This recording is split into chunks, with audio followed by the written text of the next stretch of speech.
Welcome back. Well, as I mentioned, I have Pat Bates here, who is a candidate for Orange County Supervisor. Well, welcome. It's nice to see you again. It's great to be back. I love to come to Laguna Woods Village.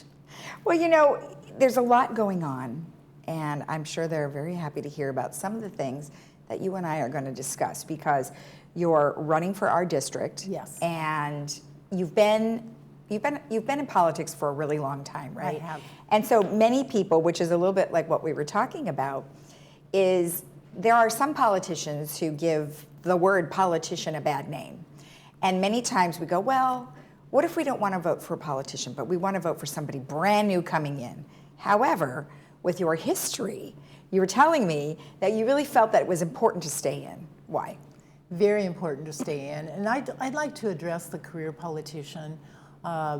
You know, it's like almost like name calling. And I consider people who step into the arena of policy to be a noble profession, because we set policy based on what the people want and need. What are their goals? I'm there to represent their goals and hope I can affect those, because those affect our lives, the quality of our life, and not just in the present.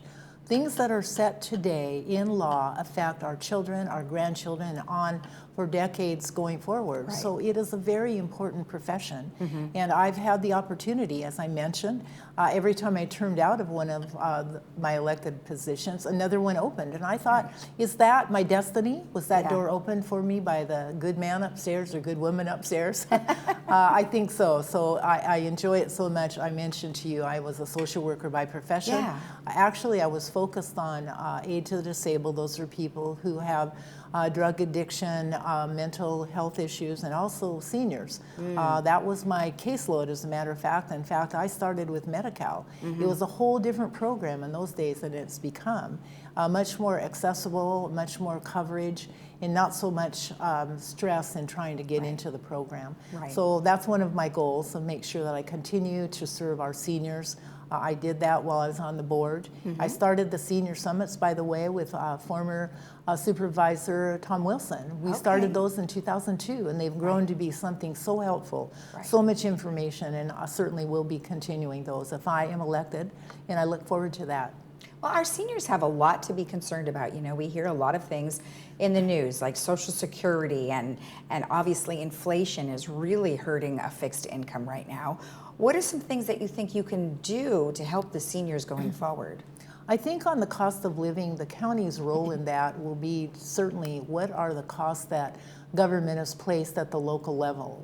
Do we need to audit all the departments and ensure that any fees that are assessed for services that the taxpayers pay for are legitimate, because you have to be able to run various departments like animal care services. This is something very important to all of us. You know, our little furry friends kept us, I think, very healthy during the pandemic. So I'll be looking to ensure that that is operating efficiently, cost effective, because that really affects our seniors. Clearly, the cost of housing, I do know that the homelessness issue affected our veterans and our seniors who really basically were out of the job market. They suffered the recession, basically aging out of the job market. So that group of homeless people, I believe, need first priority, because they are economically starved from affordable housing. Those who have the mental health issues, drug addiction, that's a whole different thing of homelessness, and a more vexing problem. We've spent $17 billion in trying to solve the homeless problem with state resources. There are some new programs coming forward. I could provide details for you later on. It's probably very complex now, but the focus is on behavioral health management and working with our Sheriff's Department. They have a new concept using social workers who are also deputies who understand the dangers, but also that you talk people back from the ledge, so to speak. So there's a lot of money coming into programs, and the county will be very eligible because it's a pilot project for some of those. Well, that's good to know, because obviously we have quite a problem on our hands when it comes to addiction, and then of course we have the fentanyl problem that has escalated beyond belief right here, even in Orange County. And I know there's a bill that you just got passed. So tell me a little bit about that bill and what it will do. We didn't get, it's an education bill that would have Okay. required those incarcerated for drug abuse or drug trafficking or who are going out on probation would have been required to take a course on the dangers of drugs, in particular fentanyl.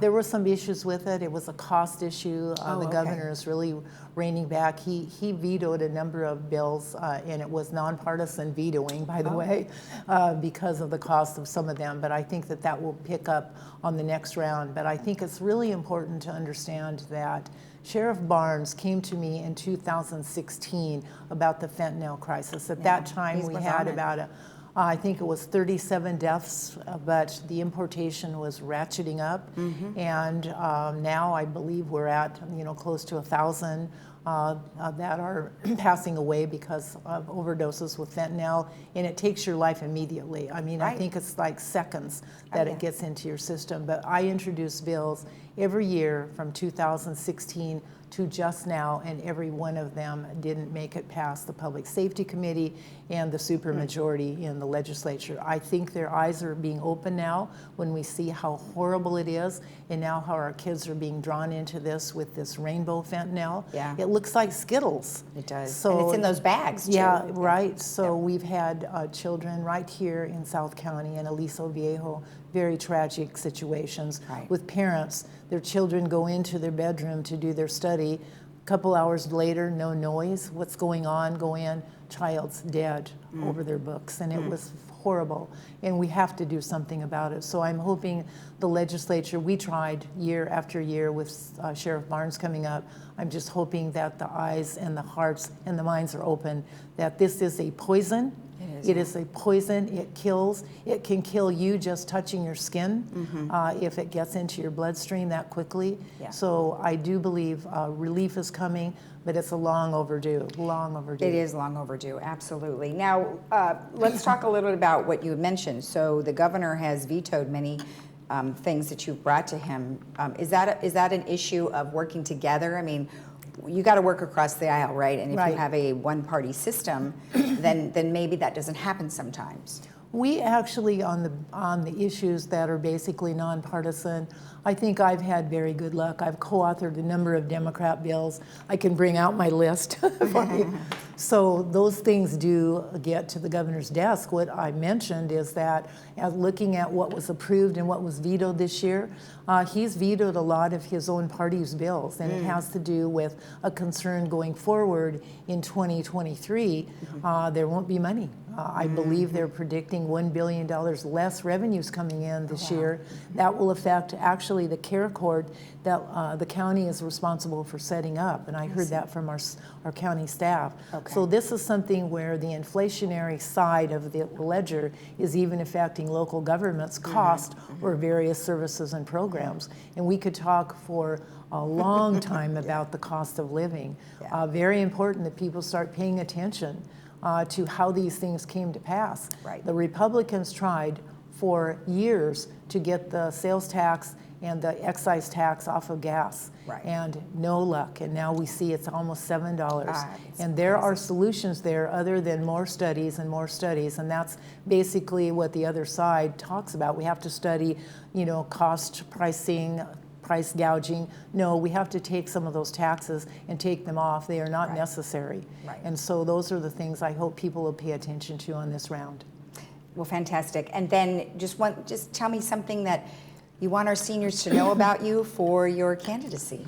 Well, I had the joy, the honor, the privilege of being your supervisor. From 2007 to 2014, we accomplished many, many things. Most importantly, when I was in the assembly, we were able to stop El Toro Airport from damaging our environment. And I was in that battle with your community leaders here in Laguna Woods for nigh on to, I think it took us 10 years. So remember that I'm here as your advocate. I was very involved in senior issues when I was in my early 20s. You are my passion, and I will work very, very hard to ensure you have the services you need. And by the way, the governor just signed a bill of mine which will make it easier for seniors to access services, not having to go to each little agency. There'll be a collaborative plan. They'll have to approve that because there's a privacy issue, but as long as they're okay with that, that collaboration, they're going to get much better service from our services from the aging agency. Perfect. Thank you so much. Very nice to see you again. Great to be here. And Thank good you luck for to you. having me. If you want more information about Pat Bates and her candidacy, you can go to batesforsupervisor.com. We'll be right back.